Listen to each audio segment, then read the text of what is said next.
I think that a lot of people are concerned with having other people in their house. I had my wife and my two younger kids, a teenager, and then, at the time, a 3-year-old, right? And I think that if you really just plan out how you're going to lay that out and the securities that you can put in place, then I think that you'll find between that and being able to background check people and all of those good things, um, that you just end up with, I call them upstairs neighbors. I used to always call them our upstairs neighbors. And so you get to meet great people. And yeah, I kind of cast that worry aside because I think to your point, there is a lot of extra potential there to make some extra income. And I think that right now it kind of permeates a lot of things. One would be just making extra income, cash flow. The other would be there's a lot of people that are losing jobs, right? So you can actually supplement that income there. And then the last one would be the interest rates, where you can offset that interest rate or offset that mortgage payment with the income that you're making. So even if it's just a room or if it's a shared space, you're going to find that you can do that pretty easily. And there's a lot of resources out there to help you do it. Welcome to the Landlord Diaries, the official podcast of Furnished Finder, your trusted companion for building success in monthly rentals. I'm Kelly Bailey with 8 cash flowing monthly rentals in Texas. And I'm Katie Lyon, Marketing Director at Furnished Finder and real estate investor with 13 furnished rentals across multiple states. In every episode, we share real stories, practical tips, and expert insights to help you grow with confidence, from securing better bookings to maximizing your rental income. So follow the show and let Furnished Finder be your partner in building a thriving monthly rental business.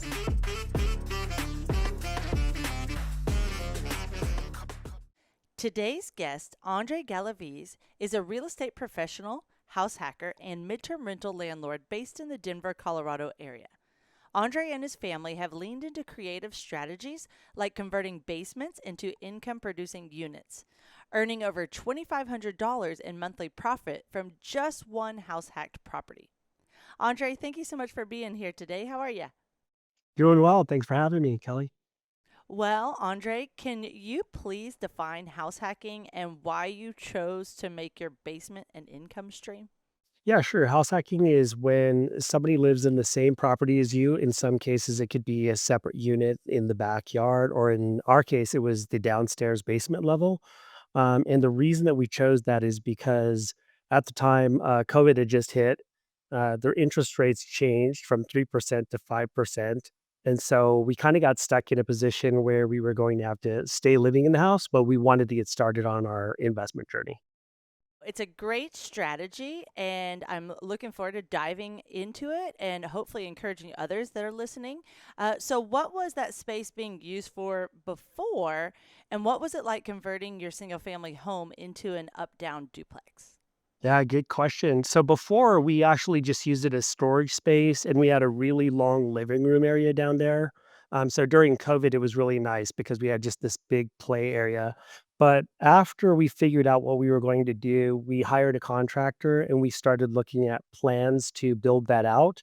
And so we turned that big space into one extra bedroom. There was only one bedroom down there, and started working with a contractor to put it all together. So it turned into 2 bedrooms down there, 1 ensuite, room, and we built out a full kitchenette, and it cost us around $50,000 to do. And was this your plan all along, knowing like when you purchased this property, or was it more like an afterthought of, oh, we have this space. What should we use this for? Like tell us a little bit of how the idea even came to your mind. Yeah, so really during COVID, we had a lot of extra time on our hands. We sheltered in place and we just picked up books and, YouTube videos, different things like that. And one thing led to another with me learning more about real estate. And that was kind of it. I mean, I started looking into it. I looked into it further. I thought, wow, this is something that we could do and generate some extra income and ultimately some wealth for our kids. And so that's what really started it. We had no idea we were going to do this before. It was something that came to us during COVID. Well, and I think you actually were thinking of getting an investment property, but realized that it was actually more it was a better opportunity for you to convert your house into an income stream. So, what led you to that decision? Right. So we were preparing the upstairs and the downstairs. We were painting, we were dressing up the outside, doing all of those things that you would do when you would normally sell a house. And while we were doing that, the market was opening up. Our interest rate of 3%, which we had refinanced during COVID, all of a sudden it was like almost overnight that it shot up to about 5%, 5.5%. And so that really just changed everything for us. We started thinking, wow, we're not going to leave this property to go to another property and pay a higher interest rate. And so we started looking at different options on ways that we could get started without selling the house and going into a bigger interest rate and higher mortgage. I think that's incredibly important for listeners to hear because we're somewhat in that situation right now. A lot of people are more or less handcuffed into their interest rates and their houses, right? So you got to think, okay, if I don't want to have a new acquisition, how can I use my primary residence? And Andres turned it into a house hack with a duplex, right? With really sectioning off a part of your property, correct? Yep, that's right. But Yeah. yeah, you can do it with room rentals. You can do it a bunch of different ways. But creativity is your friend in this market. It really is, especially if you feel like you don't want to acquire a new property with the interest rates right now, or you want to take advantage of the interest Yeah. rate that you have. A lot of people were even seeing travelers who are using Furnished Finder to find a place to stay while maybe they renovate their kitchen or they finish their basement because they need to move out of their property for 6 or 8 weeks or whatnot. While they do that because they don't want to give up that interest rate. And I get it. I'm not moving. My interest rate is, I don't know what it is, but it's less than it currently is. You cannot pull me out of my house. So I love that. That's right. Yeah, we're under 3% at that property. And so even with the interest rate that we got here, all of it made sense to do the same kind of thing. So we're really looking for a property, and I didn't know it at the time, but it worked out, right? So we just repeated the process. What we looked for was a property like our other property, like Mississippi, and that was a garage that connected to both the upstairs and the downstairs. That creates a separate entrance where you can section off the upstairs altogether with just like a two-way lock, and the downstairs then becomes a separate entrance and a separate location altogether. So you see two income streams from the same property, and so even if your interest rate is higher, you're going to fare better or be able to have some sort of cash flow out of that even if you're talking about interest rates today, 7% or so. My question really is, how many properties do you have now? Are they all duplex or multi-unit? And as you acquired them, did you live in it and truly house hack? Because house hacking is really when you're living in a property and making income off of it, right? And then do Mhm. you still live in it? Like, kind of where are you at now and how did you get there? Help us with that. Sure. Yeah, so the first property was something that I went in with my family on. That was a half of a duplex, so an actual traditional duplex side by side. And we just lived in that one. We moved to a new property. I kept my money in the other property, and that's when around COVID we ended up house hacking that one. So we lived on the bottom level because that was a two-bedroom, one bathroom, and the upstairs was a three-bedroom, two bathroom. So we knew that we could get more money and probably more traction with the three-bedroom, two bathroom. So we stayed downstairs and we rented the upstairs. About a year ago, we moved out of that property and moved into this new property in Arvada, and we basically did the same thing. So we recently just deployed cap, remodeled the downstairs. This time it was around $30,000, and we got that dressed up, ready to go for September 15th, and we'll be living upstairs this time, and we'll have guests downstairs. Yeah, I love your just tenacity there because it's not just you, it's you and your family. You've got, your wife, couple kids, That's and right. you decided to, try out the house hack strategy, and it's worked out great for you guys. So let's wrap up with just a little bit extra on like the actual layout because it's you and your family living in there, and the first time you experimented with this rather than getting a separate investment strategy, is you actually had lived in the home, I think, about 3 years, and then lived in it an additional 2 years or so while it was a house hack. So, how did you split up the size for your space, for the guest space, and how did you choose which unit to live in? Yeah, that's a good question. We really kind of thought that people would not mind living above someone else, and that would be easier than living in the lower level and hearing footsteps and things like that. And so that's how we decided which level we were going to live on. But then the second piece of that was that the downstairs was remodeled into a two bedroom, one bathroom, and the upstairs was already a three bedroom, two bathroom. So we remodeled one of those bathrooms that was the ensuite bathroom, and we just made sure that it was like a more attractive and more appealing thing. Bigger backyard, they had, access to the backyard, different things like that. And so we went with that, as our decision. We just figured that it would be more attractive and it could yield more, cash flow. What about the laundry? Like those, you think about when you're renting a monthly rental, this needs more than a short term rental does. So, how did the laundry work and, the kitchen that you built out in the second space? Like, what was that like? Yeah, great questions. At first, we had a laundry set up just downstairs. That was part of the kitchenette. We made it a brand new stackable washer and dryer. I work remotely from home. COVID had kind of broke. Everybody returned to work. So my wife was out of the house and the kids were out of the house. And we would just let the guests upstairs pick 2 to 3 days to do laundry. I would just stay in my office and give them hours. So they would basically do laundry between 10 a.m. and 3 p.m. It worked out just fine. Then when we moved out, we knew that that probably wasn't going to be the same kind of comfort level, and we knew we couldn't sell it that way. So we got a stackable washer, and dryer put down I'm sorry, upstairs as well as downstairs. And so we just had 2 separate units, washer and dryer upstairs and downstairs, and it all worked. Looking for a simple professional way to manage your monthly rental? Furnished Finder's Landlord Tools brings everything together: tenant screening, lease templates, and online rent payments, all in one place. Stay organized, save time, and stay in control. For more information, explore Landlord Tools today. All right, Andre, let's get a little bit more into the nitty gritty of how you accomplished this. So I think a lot of people might be thinking, great, I'm so happy that you were able to renovate these properties for 50 grand or 30 grand, but I don't have that laying around. Talk to us about how your HELOC strategy played into the renovation process and just kind of what that looked like, how you felt during that process, and what made you decide to go about this the way that you did.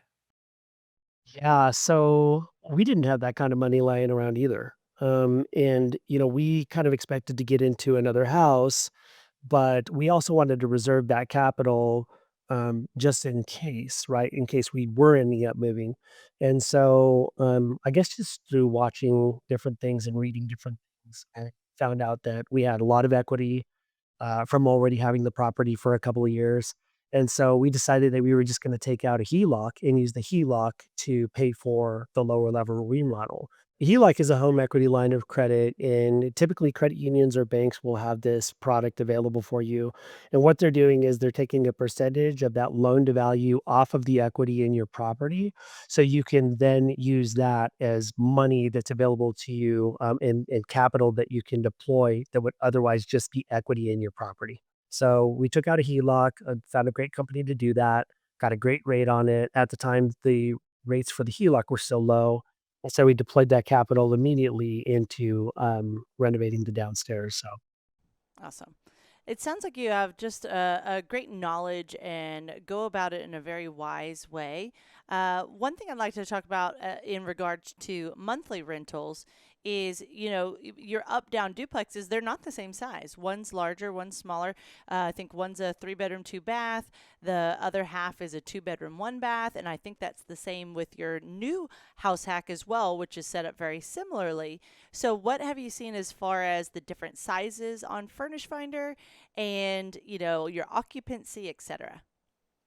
yeah, so, as far as Furnished Finder, there seem to be a lot more two-bedroom, one-bath seekers, and that typically is in the range of, like, 1,800 to $2,400, and so those seem to go a lot faster in terms of renting, getting people to, want to rent those spaces a lot faster. The 3-bedroom, 2-bath tend to go a little bit slower, but that's where we see relocating families or families that are traveling to receive a new, member into the family, those types of things. And so it really works out. Um, uh, but the 2-1 does go a lot faster than the 3-2 in those cases. Yeah, on Furnish Finder, we have, our furnishfinder.com/stats page, also called our market insights. If you really want to see, the bedroom counts and rental rates in your market, it's a great tool to go check out for any area of the country. We're in all 50 states. Even small to mid-sized cities work very well on Furnish Finder. So check it out. But as far as the occupancy goes, how's the occupancy for your units on Furnish Finder? So far, so good. I mean, we're booked out typically 3 months at a time, 3 to 4 months at a time. And our gaps are usually only about 4 or 5 days. So right now, like it's actually more of a challenge that we get a gap that's like 4 or 5 days. We don't ever want to like close it off. We just want to invite those people in. But we look for those gaps that are like 4 or 5 days where we can go in and do maintenance. So yeah, it's been Mm-hmm. incredible. Smart. All right, now let's talk about the bigger picture. You got the HELOC, you took some risks, you've had great occupancy, you've had great tenants. How has this income changed your bigger financial picture for your family and your long-term goals? Oh yeah, it has been great, better, really better than I thought that it was going to be. I didn't really expect that we would be hitting rates for rentals like we are. And so, I mean, without taking away capital expenditures or maintenance costs or anything like that, we essentially make double what he is taking in. So the mortgage is covered, the utilities are covered, internet, all of that. And we end up making another 50% more of that. So yeah, it's been incredible. And that's what's given us really the confidence to do that again and do the up down duplex and have more confidence knowing that the downstairs rents faster than the upstairs. So it's the right move. And we did the downstairs thing before, ready to do the upstairs and have some downstairs guests, and we know what it's all about. So yeah, it's been great. Well, let's talk a little bit more about like why monthly midterm rentals is such a great choice, versus short-term rentals or long-term rentals. And just so you all know, we through a survey we found out that our top 10% of landlords earn around 30,000 per year in rental income, and this can be just like Andre is doing. It can be just a room in your house. It could be a duplex. It could be, you go out and buy a new investment property. So it's a great strategy, but why did you, Andre, choose? You could have done long term rentals, you could have done short term rentals. Why did you choose monthly midterm rentals as your house hacking option? Yeah, that's a good question. Honestly, we tried everything. We thought about all of those different things and we thought, well, we can short term rent. But the laws were kind of shaky in the Lakewood area, the area that we had our property in.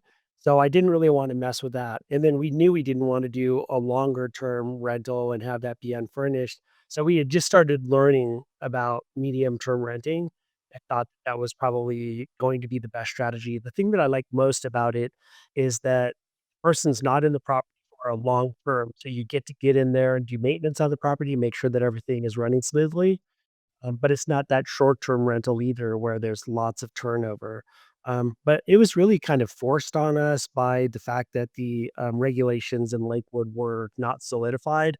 And then by the time they did solidify those regulations, we already knew that we were going to be moving it into another investment property. We were actively looking. And so all of that just made sense to do midterm, and it's just been great. So we only focus on midterm strategy, and we don't do anything but that. Yeah, I think Lakewood is the perfect example. It's a suburb of Denver, and Denver has had pretty strict restrictions, actually very strict restrictions for a while. And I think what tends to happen in a lot of markets is the city center makes strict restrictions, and then those kind of seep out into the suburbs where, some suburbs might be okay for a while, but then they start to adopt more strict regulations for short-term rentals, and that can make it really difficult, right, when you're trying to plan. So Yeah, exactly. midterms are an incredible shift. And in Denver, you and I are both in Denver, there's a lot of need, right? There's a lot of travelers coming here Well, yeah. for a lot of different reasons. What types of travelers have you seen the most, or have you know seen coming into your properties the most? Surprisingly, like when I first got on Furnished Finder, I thought that we were going to get a lot of traveling nurses. And that really didn't end up being the case. We found a lot of relocations, people that were relocating, people that were doing remodels that were local, people that were welcoming new family members. So we'd have like grandparents that were coming in that wanted to stay for a month or so to help out with their grandchild. And that's been a lot of it. We've seen a lot of digital nomads as well. And we've seen a couple of travel nurses do all of this, but it really has been a wider mix than just a travel nurse through Furnish Finder. For sure. And one of the things I'd love to dive deeper into is the idea of all the Furnish Finder tools we have available are great for new landlords, for existing landlords. It just really helps streamline your monthly midterm rental business. So, what are some of those tools that have made your life easier? And specifically, love to hear about, some of the ones you've highlighted that you use, like the listing performance panel and rent payments. So, why don't you start with the listing performance panel? Sure. Yeah. So the listing performance panel, I use it mainly just to make sure that I'm getting visibility and I kind of look at the booking stats and the direct inquiry stats. So those kinds of things on the page really just tell me that my listing is being seen, is being looked at. And I'm a stats kind of guy anyway. So I look at that to just make sure that um, it's meeting the same need as the other listings that I have. And then as far as the stats page, I really like looking at that. That's actually one of the things that helped us look at a property in Arvada. I just looked at what was available here, and then I also wanted to kind of overlap that with what the demand looked like. So that's always great as well. And then the other feature that I really like is when you're putting your listing together, it'll automatically start to identify hospitals that are nearby, and it automatically reads out where they are, so you can look at those and you can see what level of hospital it is, and that also helps you to kinda determine the kind of traffic that you'll get, especially from, like, traveling professionals that are in the healthcare industry.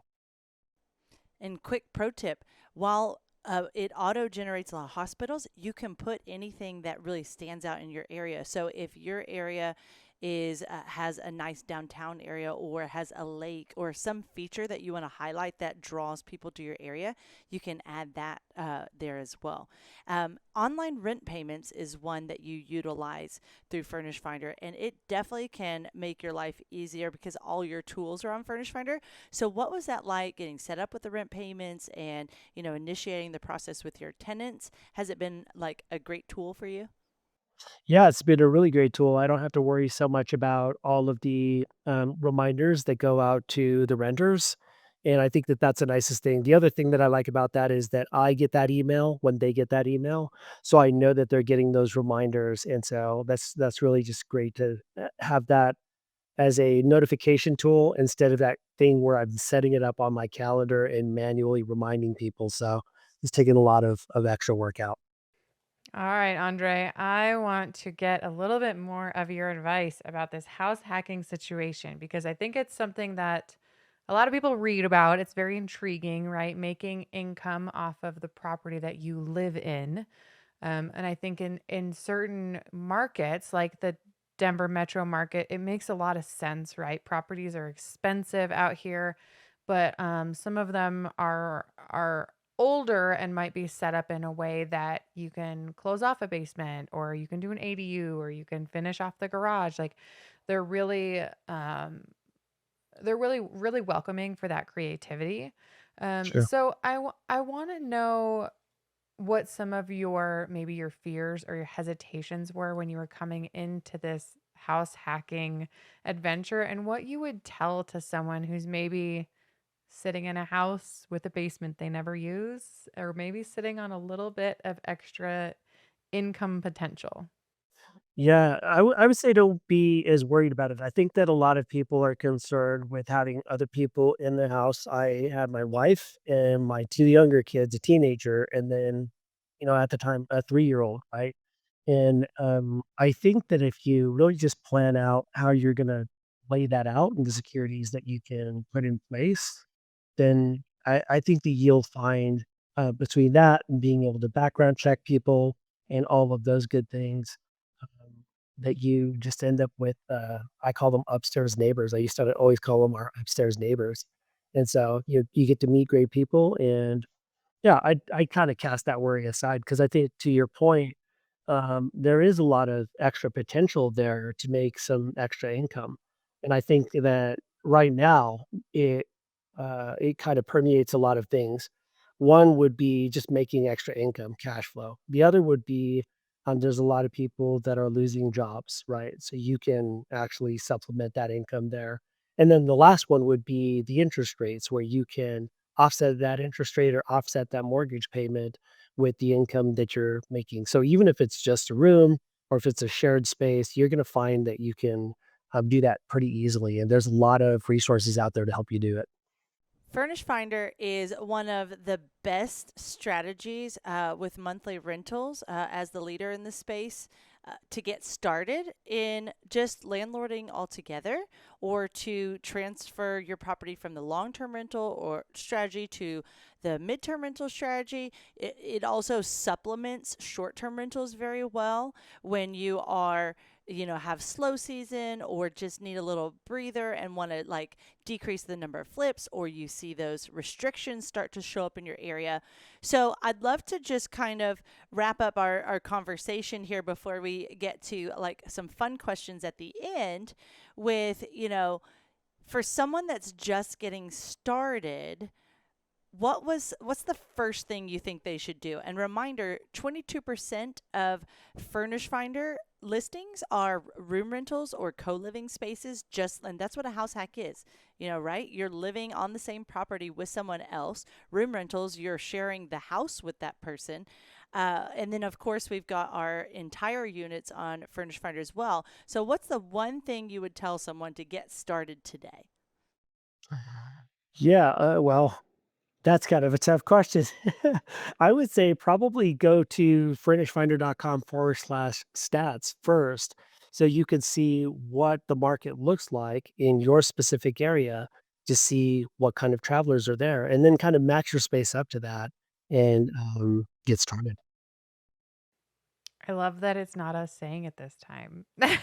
I love that you're doing the work. I love that you're using the tools. We have so many resources and the stats page is huge, you guys. It's furnishedfinder.com/stats. You'll need to log in. It's free to make your account, right?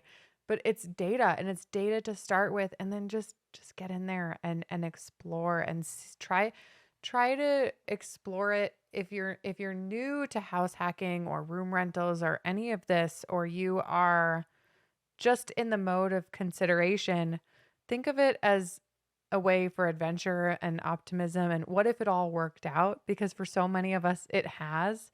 I think it's easy to drive it by fear, like what if something goes wrong, and I would encourage everybody to think a little bit more like Andre, like what if it goes right, because it very well might. And we're not doing rocket science over here. It's simple and we have so many resources for you available. Finally, let's wrap up with our rapid fire questions. These are brand new. I'm super excited about them. I feel like we could make different rapid fire questions for everybody and only questions that you really might have the best answers to. So, without further ado, let's go. First rapid fire question: what is one renovation tool you cannot live without? One renovation tool I cannot live without Pinterest. Ooh, I like that. I like that. All right. Next up, what's something surprising about housing guests while living in the same house? Winnie Park. Ooh, okay. Oh, tell us more. Well, it doesn't. You can let people know kind of where they park. I send videos to people so that they can figure that out. But people color outside the lines all the time. We're all good with it. But yeah, That's a fun one. I like that. Okay. And you co-host with your spouse. If you were hosting a reality show, which role would each of you play? She would play the designer for sure, and I would play the guy that puts it together, finds the place, and then I hand it over to her. You're the implementer. The implementer, yeah. I like Sounds it. like y'all should be on one of those awesome TV shows. Let's Well, go. yeah, let's do it. Well, it's been a great conversation with you, Andre. Just for those of you that are thinking about getting started, 3 out of 4 landlords get housing demand within the first 30 days, and booking requests are up 133% year over year. And there's over 11 million housing searches per month. So there's plenty of demand, and you only need around 4 tenants a year. So there's, we like to all encourage each other as midterm rental hosts. If someone calls and said, "Hey, how's your property doing?" Let them know. Give them your story of how your Furnished Finder experience is going, because we're all in this together. So, Andre, if someone wants to connect with you, how would you like them to do so? Yeah, so they could find me on Facebook under Dre, Dre Galaviz, Galaviz, or they can find me on Instagram at 5 Deadly Venoms, spelled with a Z. Well, that's a fun one. Well, thanks for being with us and another great episode of the Landlord Diaries. If you're enjoying our show, please don't forget to like, subscribe, share this episode with a friend, and your comments mean the world to Katie and I. So feel free to add comments on what you liked about the episode, what you want to hear more of, and we'll catch you again next time. Thanks, Andre. Have a great day, Thank you. everybody.